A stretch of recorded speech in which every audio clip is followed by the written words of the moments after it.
आप लोग को जैसे दिखाना चाहता हूँ। ये वाल्मीकि आश्रम है और जब अयोध्या से सीता जी को निकाला गया था तो ये सीता जी यहीं लक्ष्मण जी छोड़ के गए थे सीता जी को, और यही वाल्मीकि आश्रम है।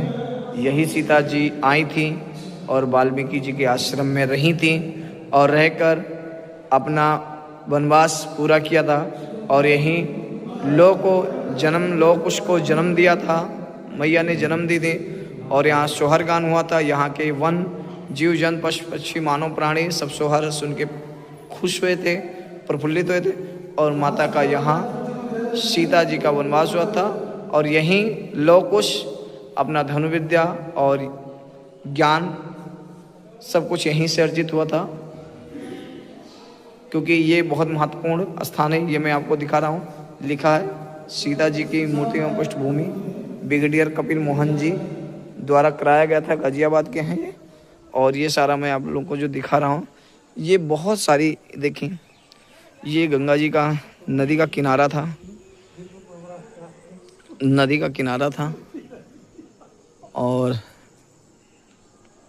इसी किनारे तट पे वाल्मीकि जी का आश्रम था। ये ऊपर से नीचे तक मंदिर बना है, बहुत अच्छा, बहुत खूबसूरत है।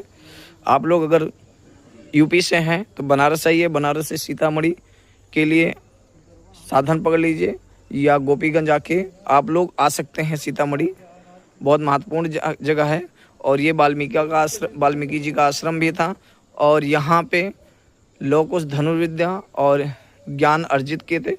फिर यहीं से उन्होंने, जब पूरा ज्ञान अर्जित हो गया था तो फिर यहीं से उन्होंने अयोध्या के लिए प्रस्थान किया। और फिर अयोध्या में जाके जन जन को सीता जी की गाथा, सीता जी की परेशानियाँ, सीता जी का जो काज हुआ था, जो पीड़ना सही थी सीता जी, वो सारी चीज़ें गा के लोग उस अवधवासियों को सुनाते थे।